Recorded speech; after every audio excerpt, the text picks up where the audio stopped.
इस समय भारतीय जनता पार्टी की सरकार है।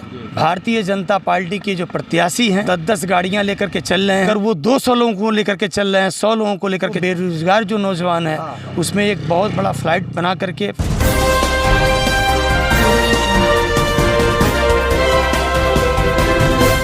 नमस्कार, मैं राजेंद्र रंजन, आप देख रहे हैं SK न्यूज़ 24 सच्चाई की जीत। मौजूद हूँ मैं गोरखपुर जिले के नगर निगम पीपीगंज में और चुनावी माहौल है। बहुत ही ज़ोरों शोरों से प्रत्याशियों का होड़ है और चुनाव प्रचार चल रहा है। आइए हम जानने की कोशिश करते हैं। परिचय दीजिए अपना। ठाकुर प्रसाद वर्मा नाम है मेरा। किस पद के उम्मीदवार हैं आप? अध्यक्ष पद के लिए नगर पंचायत पीपीगंज। अच्छा, तो मान लेते हैं किस प्रकार का विकास कर पाएंगे आप? विकास तो कई प्रकार का होता है। विकास से संबंधित बहुत चीज़ें हैं। नगर पंचायत पीपीगंज जो पुराना था, आज 9 ग्राम सभा को जुड़ करके उसको और थोड़ा सा विस्तार किया गया है। और पीपीगंज में आए दिन सड़कों में गड्ढे हैं तमाम जगहों पर, सड़कों पर पानी लगा। नहीं तो इसको तो 5 साल पहले जो चेयरमैन थे उनके ऊपर पानी था और वो नहीं कर पाए। चेयरमैन थे वो नहीं कर पाए। लेकिन ये है कि जनता इसीलिए उनको नकार रही है। विकास के लिए तो हर लोग चुनाव लड़ने के लिए कहते हैं कि मैं विकास के लिए चुनाव लड़ रहा हूँ, लेकिन जब धरातल पर उसको देखा जाता तो वो दिखाई नहीं देता है। इसीलिए हमारी पत्नी नगर पंचायत पीपीगंज की पूर्व चेयरमैन रह चुकी है। 2000 से लेकर के 2005 तक वो चेयरमैन रही, अध्यक्ष रही है नगर पंचायत का, और उसने इस नगर में बहुत ज़्यादा विकास किया। क्या आप चाहते हैं कि जो पहले पूर्व चेयरमैन रह चुके हैं वो विफल रहे हैं विकास में? नहीं, पूर्व हम सबको थोड़ी न कहेंगे। हमारी धर्मपत्नी रही है, वो कैसे विफल रही है?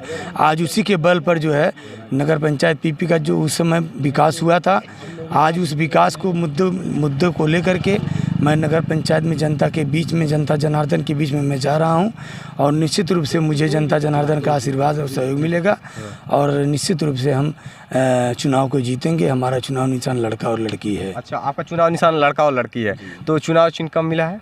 कल मिला है 2 बजे। तो किस किस मुद्दों पर विकास हो पाएगा? कैसे विकास? मुख्य मुद्दा ये है कि नगर पंचायत पीपीगंज में जो पहले ग्राम सभाएं थे जो सम्मिलित हुए हैं उसमें काफ़ी हद तक विकासें नहीं हुई। प्रधान उस समय रहते थे, वो लोग ज़्यादा विकास नहीं कर पाते थे, चूँकि पैसा भी बहुत कम आता था उनको। और नगर पंचायत में पैसा बहुत ज़्यादा है, विस्तार भी हुआ है, पैसा भी बहुत ज़्यादा आएगा। और उस विकास के लिए जहाँ पे खड़ंजा है, कुछ नालियाँ सकरी हैं, टूटी हैं, कम विकास हुआ, लाइट की व्यवस्था कम है। तो अगर जनता जनार्दन ने हमको मौका दिया, अध्यक्ष पद चुना मुझे, तो निश्चित रूप से पूरे नगर का विकास होगा।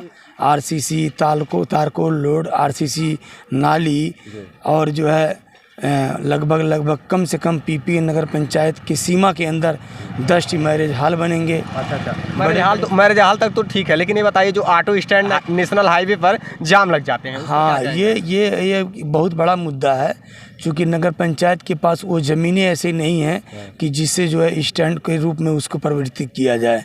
हमारे पास एक ज़मीन है जो ग्राम सभा नया जुटा हुआ है, उसके पास एक ज़मीन में बहुत बड़ा प्लाट है, वो लगभग कम से कम 5 एकड़ का वो ज़मीन है।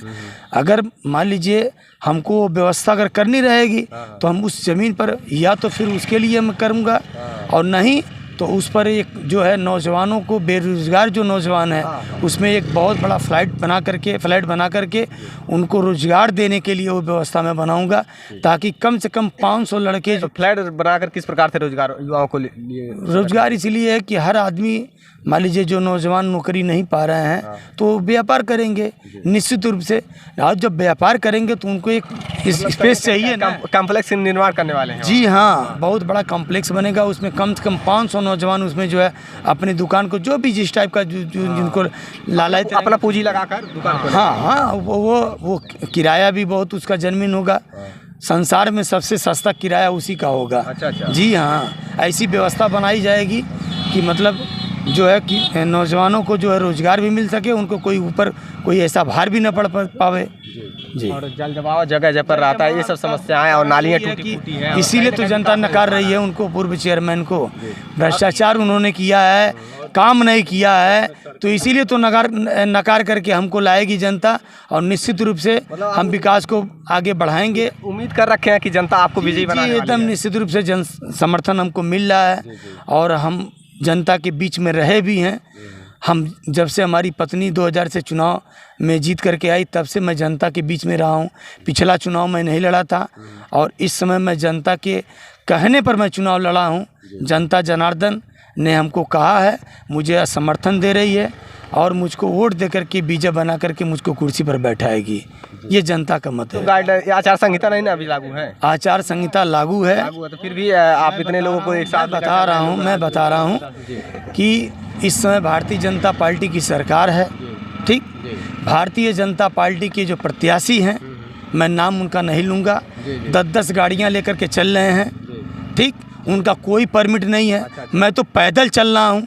दूसरी बात ये, अगर वो 200 लोगों को लेकर के चल रहे हैं, 100 लोगों को लेकर के चल रहे हैं, तो मैं तो 25-30 लोगों को लेकर के चल रहा हूँ जी। ये तो अगर उनको अगर प्रत्याशी जो है गाड़ियाँ लेकर, तमाम गाड़ियाँ लेकर, तो हमको भी नहीं देखा जाएगा।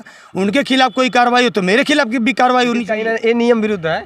क्या चीज़? हर किसी प्रत्याशी को ऐसा नहीं चाहिए, नियम विरुद्ध है। जी हाँ भाई, अगर मान लीजिए 10 प्रत्याशी घूम रहे हैं तो उस 10 प्रत्याशी के लाइन में मैं भी तो रहूँगा। मैं 2 आदमी को लेकर के चलूँ, वो 100 आदमी लेकर के चले, ये तो न्याय उचित बात नहीं है। कानून सबके लिए एक बराबर है। भारत का संविधान हम मानते हैं, उसको फॉलो करते हैं हम। जी, ऐसा नहीं होना चाहिए। और तमाम गाड़ियां लेकर गुजर रहे हैं लोग। प्रत्याशी काफ़ी होड़ में है और ये इस उम्मीद में ये रहे, मतलब ठाकुर प्रसाद इन्होंने बताया कि जैसे कि चुनाव पीपीगंज से अब की बार यही जीतने वाले हैं और जनता इनका फुल सपोर्ट कर रही है, पूरा समर्थन है। और देखते रहिए SK News 24। नमस्कार।